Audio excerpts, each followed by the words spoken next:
Well, now let's get to the action at the polls. WJCL 22 News' Kirsten Maselka live now in Richmond Hill tracking the mayor's race there. Kirsten. That's right, Shannon. The results are in, and Christy Cox is the winner of Richmond Hill's mayoral election. She emerged victorious against opponent Belgisha Howell-Cowart. Now, Cox was celebrating with family, friends, and supporters here earlier tonight, and Cox won just under 70% of the vote, and I got to speak with her just after the win was announced. Take a listen. I'm very excited about this. I'm humbled by the fact that so many people came out and voted, and they've put their trust and their faith in me to do the right thing for them and to help their quality of life. And but I'm also very tired because it's been a rigorous couple of months for this campaign. I also talked with opponent Belgisha Howell-Cowart, and she had this to say about the loss. I'm grateful for the support that I've had, especially from the people in this community that have really rallied behind me and made me feel loved and showed me that, you know, Richmond Hill does want some of these changes. And so I'm just going to keep going. Cox's win marks a historic moment for Richmond Hill as she's the first woman to serve as mayor in the city. Shannon, Greg, back to you. Kirsten, thank you. We're also tracking the Statesboro race for mayor tonight. Incumbent Mayor Jonathan McCullough is seeking a third term. His challenger is Raymond Harris Sr. WJCL 22 News' Dave Williams is in Statesboro. Here in Statesboro, we're at the Mayor McCullough watch party where they're all smiles here with the results of this race, where the mayor has now secured a third term as mayor of the city of Statesboro, beating political newcomer and Republican opponent Raymond Harris. And for the mayor, he says it was a resounding message. But I believe tonight the city of Statesboro sent a resounding message about the future and what it wants to be in that future. And what I believe the city of Statesboro said is that we want to be an inclusive city where we all work together to help each other within our community. And I believe it said that we're tired of the negativity, this national negativity that we're seeing. And our community came together tonight and they said no more for this within our community. Mayor McCullough will be inaugurated for his third term after the first of the year. In Statesboro, Dave Williams, WJCL 22 News. Dave Williams, thank you. We're also following some local races on Tybee Island tonight. 3 of 6 city council seats are on the ballot. WJCL 22 News' Tia Maggio is live on Tybee. And this council races, boy, they mean a lot for this community. You found out, Tia.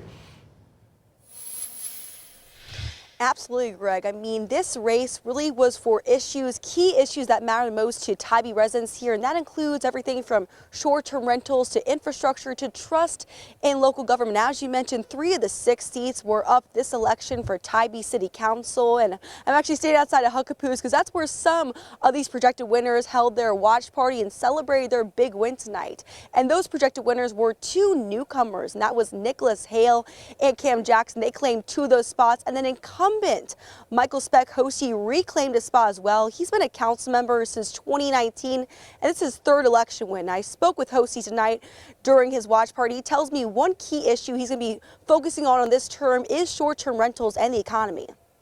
The party we're running against are trying to turn this into not a vacation rental place, but they're talking about turning into a retirement community. We've never been a retirement community. It's always been a tourist destination.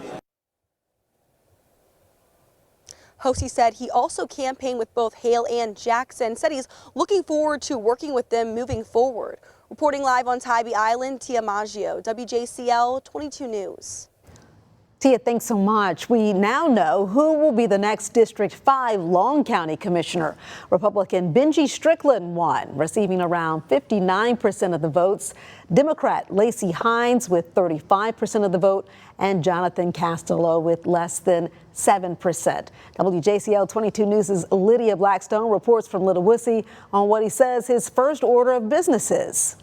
Benji Strickland says balancing the budget is top of mind for the commissioners, a group of elected officials that are tasked with cleaning up the previous administration's misdeeds. Previous office holder Robert Parker was arrested and charged for misusing county funds. Republican Benji Strickland says the approach he will take will be entirely different. And you got to know where the money's going, how much the money is, and you got to have the funds to pay it. The county's money mishandling is driving people to the polls. However, officials say the turnout was relatively low. As for Strickland, he says transparency will be key for the commission to operate, being led by District 3 Commissioner James Kraft as chairman. Strickland says this will be his first order of business. If you don't have a good foundation, you have cracks in your system. And the budget has got to be balanced before you can start doing anything else. And Strickland will begin his term as county commissioner for District 5 in early of January 2026. Reporting in Little Wissey, Lydia Blackstone, WJCL 22 News. Lydia, thank you. The votes are in, and the town of Port Royal has spoken on about their town council. WJCL 22 News' Sabrina Lee is in Port Royal with this decision. The people of Port Royal have elected their town council members. Mary Beth Gray Hayward and Daryl Owens will serve another 4 years on the council. In one of Beaufort County's few contested races on this election day, the incumbent candidates for the Port Royal Town Council came out on top. I'm humbled. I'm appreciative of all of those that took the time out to go and exercise their right to vote. So excited that the people of Port Royal put their trust and faith back in me again for another 4 years. Daryl Owens and Mary Beth Gray Hayward will serve another 4 years on the Port Royal Town Council. We have accomplished a lot in the last 2 years. We're fortunate to have reduced taxes and reduced the millage by 2%. Gray Hayward has served on the town council for 34 years, and she keeps coming back for more. I want to make a difference, and I have the time and the energy to be a part of this community. And you know, we wanted and focused on having community engagement, and I feel like to get community engagement that we have to engage in our community. Owens will serve his second term. He says his reasons for running for re-election are simple. To make sure that, I'm able to contribute to making having a quality life for those here in the town of Port Royal. Challenger Angie Tillman, who spoke to WJCL 22 before the results came out, said the experience was enlightening.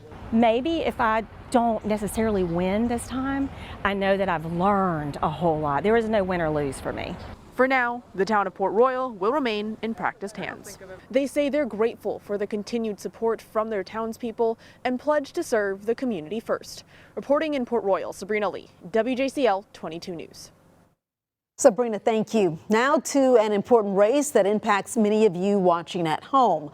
2 Georgia Public Service Commission seats were up for grabs today. WJCL 22 News' Brooke Butler has been keeping a close eye on this election for us. She joins us now live in the studio with the very latest results. Brooke. Shannon, the Public Service Commission helps determine what you pay if you're a Georgia Power customer. The District 2 and District 3 seats were up for grabs.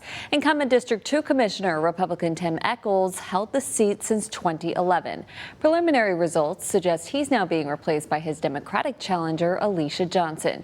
You can see she got 62% of the vote. He got 38%. District 2 serves counties including Chatham, Effingham, Bullock, Candler, and Screven.